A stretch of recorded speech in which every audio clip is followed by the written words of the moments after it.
পুরনো প্রকল্পে ঘুরপাক খাচ্ছে সরকার। আজ একনেক সভায় উঠেছে ১৭ প্রকল্প, নতুন মাত্র ৬টি।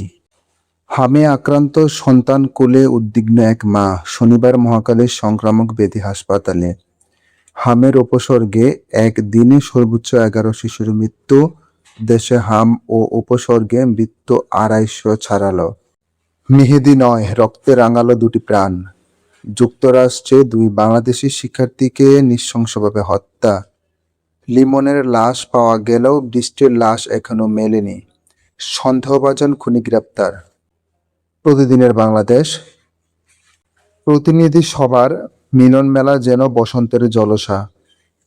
ডিজেলে পান্তা ফুরায় দশা। দেশের প্রধান জ্বালানি ডিজেলের মজুদ ইতিহাসের তলানিতে। খরা তাপদাহে কৃষি জমি ফেটে চৌচির। ইরি-বুরু সহ ফসলে পানি সেচের চাহিদা পূরণে কৃষকরা মুখিয়ে আছেন। কবে মিলবে ডিজেল?